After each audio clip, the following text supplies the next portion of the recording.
Selamat malam, sejahtera, shalom Ibu Bapak, Saudara-saudara Jemaat GPB Sejahtera di DKI Jakarta yang diberkati Tuhan. Salam sehat semua. Mari membaca Alkitab.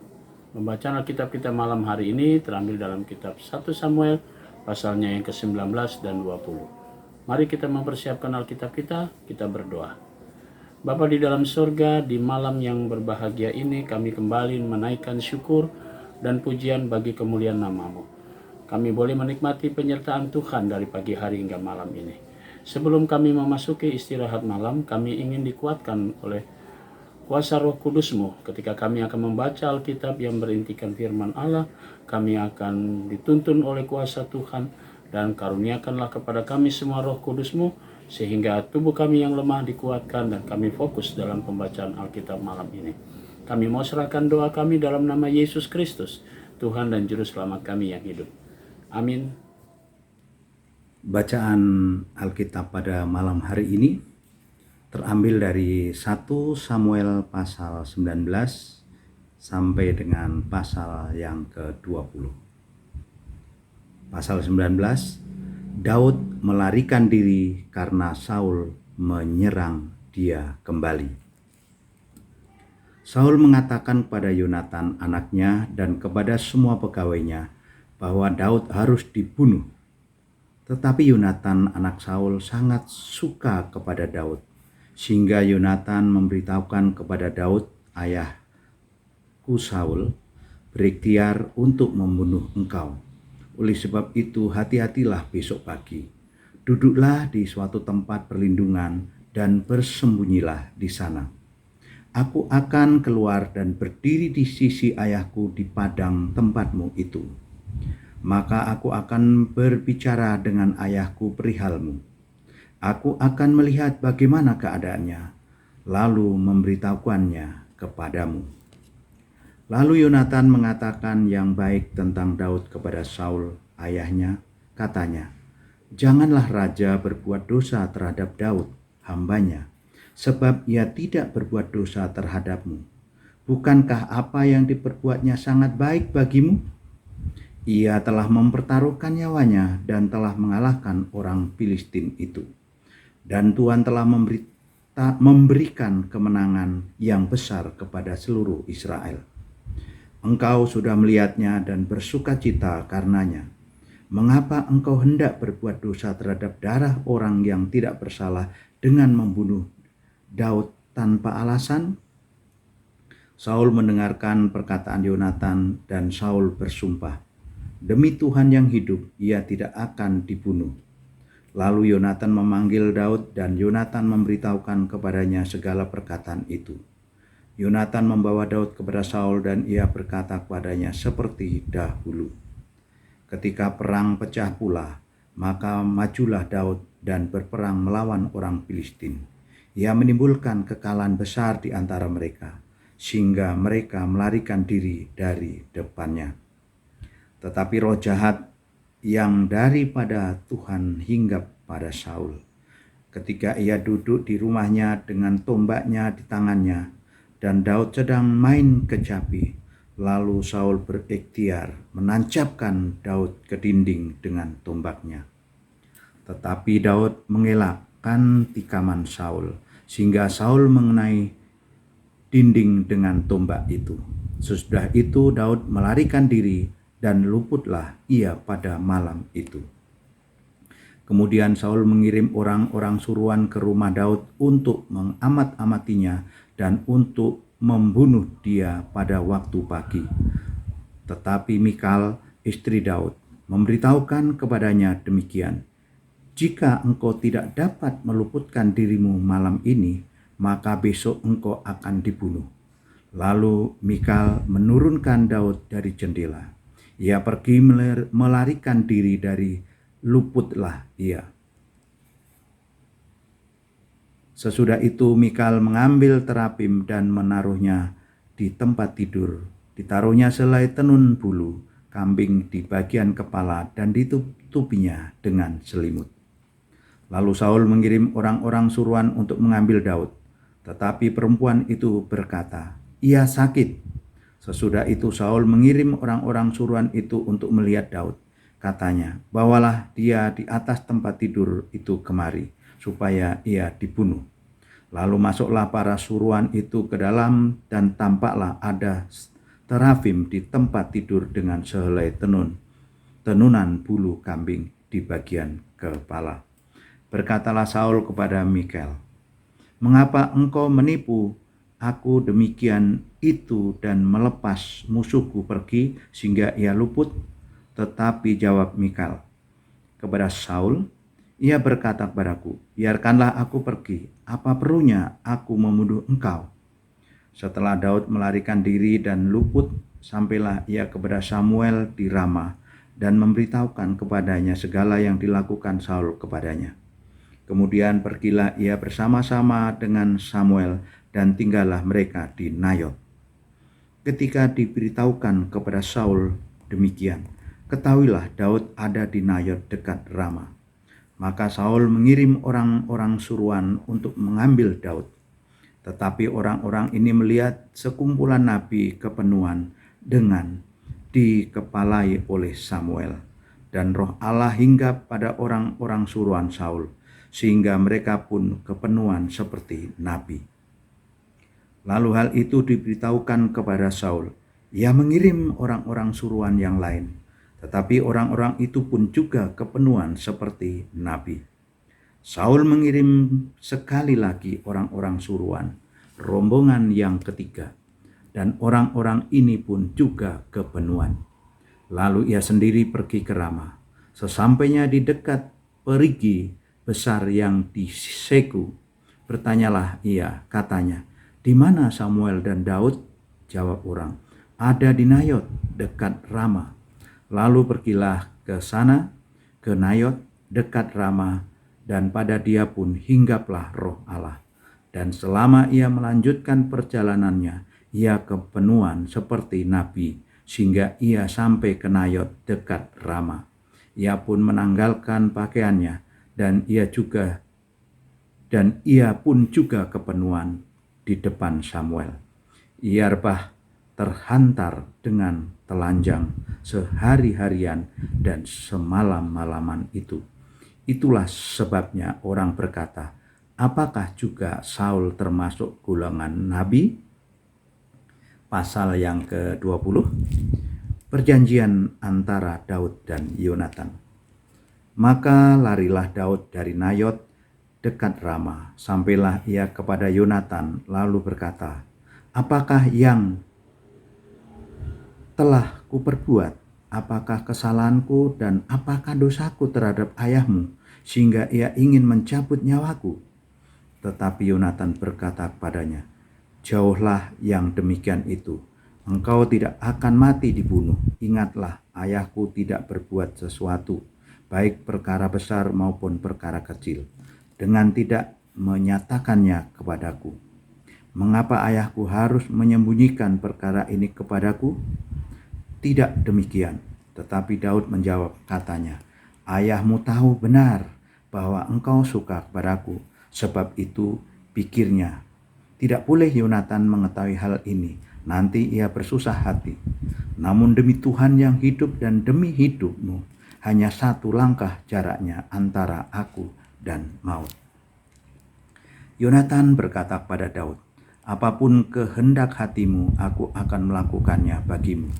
Lalu kata Daud kepada Yonatan, kau tahu besok bulan baru, maka sebenarnya aku harus duduk makan bersama-sama dengan raja. Jika engkau membiarkan aku pergi, maka aku akan bersembunyi di padang sampai lusa petang. Apabila ayahmu menanyakan aku, haruslah kau katakan, Daud telah meminta dengan sangat kepadaku untuk pergi dengan segera ke Bethlehem, kotanya, karena di sana ada upacara pengorbanan tahunan bagi segenap kaumnya. Jika begini dikatakannya, baiklah, maka hambamu ini selamat. Tetapi jika amarahnya bangkit dengan segera, ketahuilah bahwa ia telah mengambil keputusan untuk mendatangkan celaka. Jika demikian, tunjukkanlah kesetiaanmu kepada hambamu ini, sebab engkau telah mengikat perjanjian di hadapan Tuhan dengan hambamu ini. Tetapi jika ada kesalahan padaku, engkau sendirilah membunuh aku? Mengapa engkau harus menyerahkan aku kepada ayahmu?" Tetapi jawab Yonatan, "Jauhlah yang demikian itu, sebab jika ku ketahui dengan pasti bahwa ayahku telah mengambil keputusan untuk mendatangkan celaka kepadamu, masakan aku tidak memberitahukannya kepadamu?" Lalu bertanyalah Daud kepada Yonatan, "Siapakah yang akan memberitahukan kepadaku apabila ayahmu menjawab engkau dengan keras?" Kata Yonatan kepada Daud, "Marilah kita keluar ke padang." Maka keluarlah keduanya ke padang. Lalu berkatalah Yonatan kepada Daud, "Demi Tuhan Allah Israel, besok atau lusa, kira-kira waktu ini aku akan memeriksa perasaan ayahku. Apabila baik keadaannya bagi Daud, masakan aku tidak akan menyuruh orang kepadamu dan memberitahukannya kepadamu? Tetapi apabila ayahku memandang baik untuk mendatangkan celaka kepadamu, beginilah kiranya Tuhan menghukum Yonatan, bahkan lebih lagi daripada itu. Sekiranya aku tidak menyatakannya kepadamu dan membiarkan engkau pergi, sehingga engkau dapat berjalan dengan selamat. Tuhan kiranya menyertai engkau, seperti Ia menyertai ayahku dahulu. Jika aku masih hidup, bukankah engkau akan menunjukkan kepadaku kasih setia Tuhan? Tetapi jika aku sudah mati, janganlah engkau memutuskan kasih setiamu terhadap keturunanku sampai selamanya. Dan apabila Tuhan melenyapkan setiap orang dari musuh Daud dari muka bumi, janganlah nama Yonatan terhapus dari keturunan Daud, melainkan kiranya Tuhan menuntut balas daripada musuh-musuh Daud. Dan Yonatan menyuruh Daud sekali lagi bersumpah demi kasihnya kepadanya, sebab ia mengasihi Daud seperti dirinya sendiri. Kemudian berkatalah Yonatan kepadanya, "Besok bulan baru, maka engkau nanti akan ditanyakan, sebab tempat dudukmu akan tinggal kosong. Tetapi lusa engkau pasti akan dicari. Engkau harus datang ke tempat engkau bersembunyi pada hari peristiwa itu, dan duduklah dekat bukit batu. Maka aku akan memanahkan 3 anak panah ke samping batu itu, seolah-olah aku membidik suatu sasaran. Dan ketahuilah, aku akan menyuruh bujangku, pergilah mencari anak-anak panah itu. Jika tegas kukatakan kepada bujang itu, lihat anak-anak panah itu lebih kemari, ambillah, maka datanglah, sebab demi Tuhan yang hidup engkau selamat dan tidak ada bahaya apa-apa. Tetapi jika begini kukatakan kepada orang muda itu, lihat anak-anak panah itu lebih ke sana, maka pergilah, sebab Tuhan menyuruh engkau pergi. Tentang hal yang kita janjikan itu antara aku dan engkau, sesungguhnya Tuhan ada di antara aku dan engkau sampai selamanya." Sesudah itu bersembunyilah Daud di padang. Ketika bulan baru tiba, duduklah raja pada meja untuk makan. Raja duduk di tempatnya seperti biasa, dekat dinding. Yonatan berhadapan dengan dia. Abner duduk di sisi Saul, tetapi tempat Daud tinggal kosong. Dan Saul tidak berkata apa-apa pada hari itu, sebab pikirnya, barangkali ada sesuatu yang terjadi kepadanya. Mungkin ia tidak tahir. Ya, tentu ia tidak tahir. Tetapi pada hari sesudah bulan baru itu, pada hari yang kedua, ketika tempat Daud masih tinggal kosong, bertanyalah Saul kepada Yonatan, anaknya, "Mengapa anak Isai tidak datang makan, baik kemarin maupun hari ini?" Jawab Yonatan kepada Saul, "Daud telah meminta dengan sangat kepadaku untuk pergi ke Betlehem. Katanya, biarkanlah aku pergi, sebab ada upacara pengorbanan bagi kaum kami di kota, dan saudara-saudaraku sendirilah yang memanggil aku. Oleh sebab itu, jika engkau mengasihi aku, berilah izin kepadaku untuk menengok saudara-saudaraku." Itulah sebabnya ia tidak datang ke perjamuan raja. Lalu bangkitlah amarah Saul kepada Yonatan, katanya kepadanya, "Anak sundal yang kurang ajar, Bukankah aku tahu bahwa engkau telah memilih pihak anak Isai, dan itu noda bagi kau sendiri dan bagi perut ibumu? Sebab sesungguhnya selama anak Isai itu hidup di muka bumi, engkau dan kerajaanmu tidak akan kokoh. Dan sekarang suruhlah engkau memanggil dan membawa dia kepadaku, sebab ia harus mati. Tetapi Yonatan menjawab, Saul ayahnya itu katanya kepadanya, mengapa ia harus dibunuh? Apa yang dilakukannya? Lalu Saul melemparkan tombaknya kepada Yonatan untuk membunuhnya. Maka taulah Yonatan bahwa ayahnya telah mengambil keputusan untuk membunuh Daud. Sebab itu Yonatan bangkit dan meninggalkan perjamuan itu dengan kemarahan yang bernyala-nyala. Pada hari yang kedua bulan baru itu, ia tidak makan apa-apa sebab ia bersusah hati karena Daud, sebab ayahnya telah menghina Daud. Pada waktu pagi keluarlah Yonatan ke padang bersama-sama seorang budak kecil sesuai dengan janjinya kepada Daud. Berkatalah ia kepada budaknya, larilah, carilah anak-anak panah yang kupanahkan.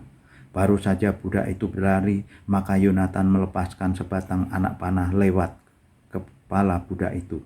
Ketika budak itu sampai ke tempat letaknya anak panah yang dilepaskan Yonatan itu, maka berserulah Yonatan dari belakang budak itu, katanya, bukankah anak panah itu lebih ke sana? Kemudian berserulah Yonatan dari belakang budak itu, ayo cepat, jangan berdiri saja. Lalu budak Yonatan memungut anak panah itu dan kembali kepada tuannya. Tetapi budak itu tidak tahu apa-apa, hanya Yonatan dan Daudlah yang mengetahui hal itu. Sudah itu Yonatan memberikan senjatanya kepada budak yang menyertai dia dan berkata kepadanya, pergilah, bawalah ke kota. Maka pulanglah budak itu, lalu tampillah Daud dari sebelah bukit batu. Ia sujud dengan mukanya ke tanah dan menyembah 3 kali. Mereka bercium-ciuman dan bertangis-tangisan. Akhirnya Daud dapat menahan diri. Kemudian berkatalah Yonatan kepada Daud, pergilah dengan selamat. Bukankah kita berdua telah bersumpah demi nama Tuhan? Demikian, Tuhan akan ada di antara aku dan engkau, serta di antara keturunanku dan keturunanmu sampai selamanya. Setelah itu, bangunlah Daud dan pergi, dan Yonatan pun pulang ke kota. Demikianlah pembacaan Alkitab. Mari kita berdoa. Bapa di sorga, kami mengucap syukur dan terima kasih Tuhan sudah memberkati kami di malam hari ini dalam pembacaan Alkitab. Saatnya kami akan memasuki tidur malam kami. Tuhan, Engkau menjaga kami, Engkau melindungi kami sepanjang istirahat kami malam ini. Dan besok pagi kami boleh bangun dengan tubuh yang segar atas perkenan Tuhan, dan kami boleh beraktivitas sesuai dengan panggilan dan pengutusan Tuhan. Kami berdoa untuk jemaat GPIB Sejahtera, Tuhan Yesus berkati tiap keluarga, tiap pribadi. Inilah semua doa kami di malam hari ini yang kami naikkan semuanya dalam nama Yesus Kristus, Tuhan dan Juru Selamat kami yang hidup. Amin. Selamat malam, selamat beristirahat, Tuhan memberkati saudara.